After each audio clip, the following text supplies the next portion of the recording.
여러분 안녕하십니까? 김왕식입니다. 요즘 2020학년도 정시 교대 면접을 여러분들과 함께 준비하고 있는데, 함께 공부하는 과정 속에서 부모님의 말씀을 듣고 제가 좀 도와드려야 되겠다는 생각을 갖게 되었습니다.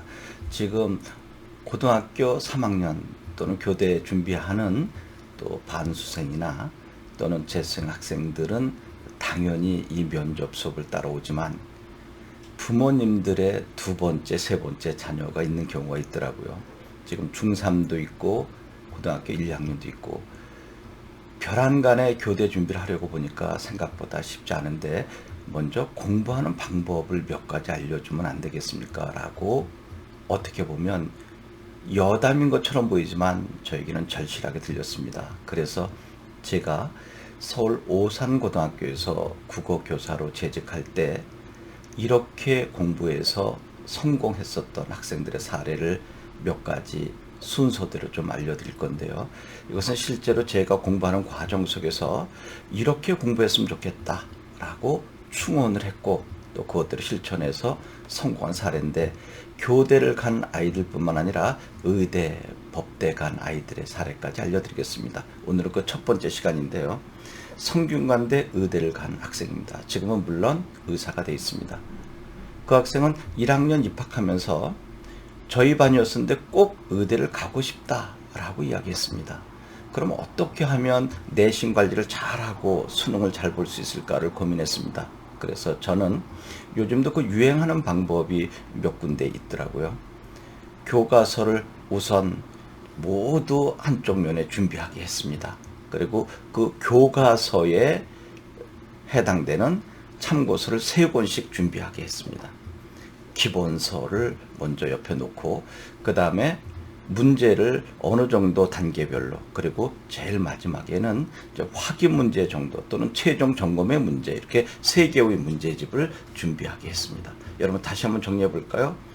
일단 방 정리를 깨끗하게 해서 불필요한 지문 모두 다 없애고 이제 난간을 쭉 만들었습니다. 그래서 요 정도 넓이의 난간을 만들고, 거기에다가 국어 교과서 놓고 옆에 3개의 참고서, 수학 놓고 3개의 참고서, 심지어는 1학년이니까 모두 다 해야 되니까 사회 과학에 관한 서적을 모두 올려놓았습니다. 그 다음에는 교과서를 먼저 읽어가는 과정 속에서 항상 노트를 옆에 놓고 궁금한 것이 있으면은 물음표를 치게 했습니다. 그리고 난 다음에 이제 덮어놓고 생각을 하자. 그러니까 맹목적으로 암기해 가는 것이 아니라 교과서를 먼저 읽고 궁금해하는 것을 느낌표로 쳐놓고, 느낌표 쳐놓은 물음표죠. 물음표 쳐놓은 것을 노트에 옮겨놓고 본인 나름대로의 생각을 적게 했습니다. 이것은 나는 이렇게 생각했는데 이게 무슨 의미인지 모르겠음, 이렇게 한 줄 정도만. 여러분 그 작업이 쉬운 것처럼 보이죠? 어렵습니다. 그런데 그 학생은 저는 반드시 성균관대 의대를 가고 싶습니다. 뭐 이유는 여러 가지가 있는데 여기서 구태여 거기까지 밝힐 필요는 없고요. 여러분 이제 다시 정리해 볼까요? 일단 집을 깨끗하게 자기 방을 정리하고 이 정도 난간으로 이렇게 사방 이렇게 둘러놓고, 거기에 국어, 그리고 그 옆에 3개 문제집, 그리고 노트 한 권. 왜 그렇게 빙 둘러서 놨을까요? 의자를 놓고 쭉 따라가면서 공부하는 겁니다. 여기는 국어 공부하는 자리, 그리고 저기는 수학 공부하는 자리, 저기는 사회 과학 공부하는 자리를 만든 거죠. 그러니까 의자를 쭉 따라가면서 하는데 1시간을 넘기지 말아라 하는 것입니다. 이제 사교육은 아예 없는 겁니다. 실제 제가 지도했던 사례를 말씀드린다고 전제했습니다. 그렇게 해서 항상 1시간만 공부하라. 그러면 학교 갔다 와서 밤 1, 2시까지 하게 되면 그래도 한 6시간 정도는 할 수 있겠죠. 사교육을 받지 않으니까.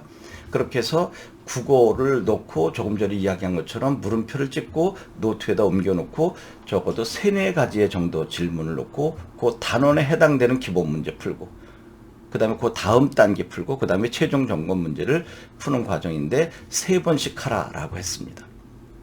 그러면 단원이 아주 여러분 범위가 좁기 때문에 3번 하는 게 그렇게 어렵지 않습니다. 또 기본 문제들도 한 3번 정도 풀어보고, 모든 문제는 다 풀지 않겠습니다. 거기서 너가 꼭 필요한 문제들만 이렇게 풀어서 3번씩 해서 1시간이 되면 무조건 멈춰라. 그리고 5분 정도 휴식을 취하는 과정 속에서도 또 내가 물음표 찍었던 문제를 문제 3권을 푸는 과정 속에서 해결됐는지 이런 것을 상기하면서 5분을 쉬어라. 너무나 답답하지 않냐고요? 여러분, 공부로 휴식 취한다라고 하는 이야기, 이 학생이 실제로 경험한 겁니다. 그리고 있다가 또 수학으로, 그리고 사회로, 과학으로 그렇게 계속 로테이션 하면서 하는 공부였습니다. 여러분, 이제 이 정도로 해놓고, 그리고 이제 그 노트에다가 궁금했었던 것이 해결됐으면 무엇이 어떻게 해결됐다. 그래도 해결이 되지 않으면 이제 물음표를 크게 찍어 놓고 가는 거죠. 그리고 무엇을 어떻게 질문해야 할 것인가 하는 것을 밑에다가 또 글로 써서 학교 가게 되면 현직 교사들 정말 실력 있는 분들 많이 계시거든요. 그분들께 제가 이렇게 공부해서 요건 해결됐는데 요 부분은 안 됐습니다라고 하는 것을 또 교무실에 가서 여유롭게 해당 교과목 선생님께 질문하는 과정을 겪는 겁니다. 선생님께서 얼마나 좋아하겠습니까? 요즘 질문하는 학생들 많지 않잖아요. 그런데 이 학생은 매 시간 자기가 궁금했었던 것을 질문해서 선생님께 답변을 구하고 또 정성스럽게 고맙다고 인사를 하고, 그러니까 선생님들과의 관계도 좋고, 또 이 학생은 사교육 받지 않아서 비용 절감하고 또 학교 교육 충실하고 이런 식으로 하고 이제 중간고사 기말고사 오기 전까지 이제 3번 봤었던 것을 또 꾸준히 봐서 심지어는 과목당 10번 이상 보게 됩니다. 그러면 공부만 합니까?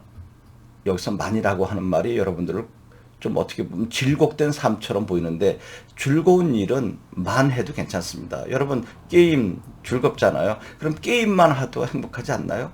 이 학생은 공부만 해도 즐거웠었던 것입니다. 그리고 물론 친구와의 관계들도 아주 잘 이루어졌고, 또 자기가 공부한 내용을 자습 시간이나 또 점심시간 쉬는 시간에 또 칠판에 나가서 공유하기도 했고, 이렇게 공부를 했는데 급상승하기 시작합니다. 아주 탄탄한 실력이죠.